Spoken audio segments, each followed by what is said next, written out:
भारत सरकार 100 टन यानी 1 लाख किलो सोना चुपचाप देश में वापस ले आई है। आरबीआई ने बैंक ऑफ इंग्लैंड से 1 लाख किलो सोने की घर वापसी करवा दी है। 1 लाख किलो सोने को ब्रिटेन से भारत लाना कोई आसान काम नहीं था।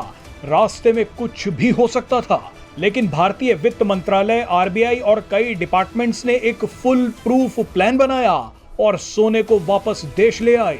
आपको बता दें कि मार्च के अंत में आरबीआई के पास 822.1 टन सोना था। इसमें से 413.8 टन सोना बैंक ऑफ इंग्लैंड और स्विट्जरलैंड के बैंक ऑफ इंटरनेशनल सेटलमेंट में रखा था। लेकिन अब आरबीआई बैंक ऑफ इंग्लैंड से 100 टन सोना वापस ले आया है। ये भारत के लिए एक बड़ी उपलब्धि है। देश की अर्थव्यवस्था पर इसका जबरदस्त प्रभाव देखने को मिलेगा। एक समय था जब देश का सोना बाहर रखने की खबरें सुनने को मिलती थी, लेकिन भारत अब विदेशों में रखा अपना सोना वापस देश ला रहा है। आरबीआई अधिकारियों का कहना है कि लगभग 100 टन सोना और आने वाले दिनों में भारत लाया जाएगा, यानी 200 टन सोना भारत वापस आ जाएगा। इसका सबसे पहला फायदा तो ये होगा कि भारत अपना सोना अपने देश में रखेगा, किसी दूसरे देश के बैंकों में नहीं। बैंक ऑफ इंग्लैंड में सोना रखने के लिए भारत को भारी भरकम स्टोरेज कॉस्ट देनी पड़ती है, लेकिन अब भारत का मानना है कि हम अपना सोना अपने देश में रखने के लिए सक्षम हैं। लेकिन इसके पीछे का सबसे बड़ा खेल और रणनीति अब आपको बताते हैं। दरअसल आरबीआई देश की तिजोरी में सोने की मात्रा को बढ़ा रहा है। विदेशों में जमा सोना वापस लाया जा रहा है और लाखों टन नया सोना भी खरीदा जा रहा है। हाल ही में भारत ने संयुक्त अरब अमीरात से 2 लाख किलो सोना खरीदने का फैसला किया है।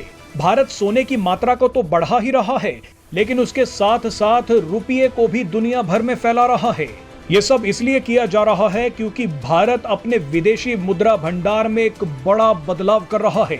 भारत के विदेशी मुद्रा भंडार में सबसे बड़ा हिस्सा अभी डॉलर का है। डॉलर के बाद सोने का नंबर आता है, लेकिन भारत डॉलर की जगह अब सोने की तरफ बढ़ रहा है। डॉलर पर निर्भरता कम की जा रही है, यानी डॉलर के विकल्प में सोने की मात्रा को बढ़ाया गया और रुपए को मजबूत किया जा रहा है। आप ये जानकर हैरान हो जाएंगे कि 1999 तक पूरी दुनिया का 71% विदेशी मुद्रा भंडार डॉलर के रूप में ही था। लेकिन अब अमेरिका और डॉलर दोनों कमजोर पड़ रहे हैं। जिस तरह से दुनिया में जियोपॉलिटिक्स बदल रही है और जंग की स्थितियां पैदा होती जा रही हैं, ऐसी स्थिति में किसी एक देश की मुद्रा पर निर्भर रहना खतरे से खाली नहीं है। सोना अब दुनिया के लिए नई करेंसी बनता जा रहा है। भारत के साथ साथ अब कई देश डॉलर से ज्यादा सोने को पसंद कर रहे हैं।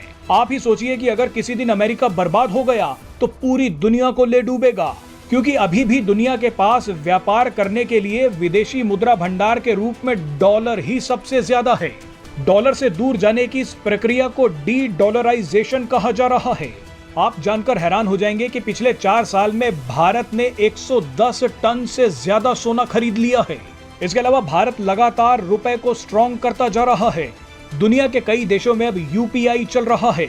आप विदेशों में घूमने और शॉपिंग के लिए अब सीधे रुपए में भुगतान कर सकते हैं।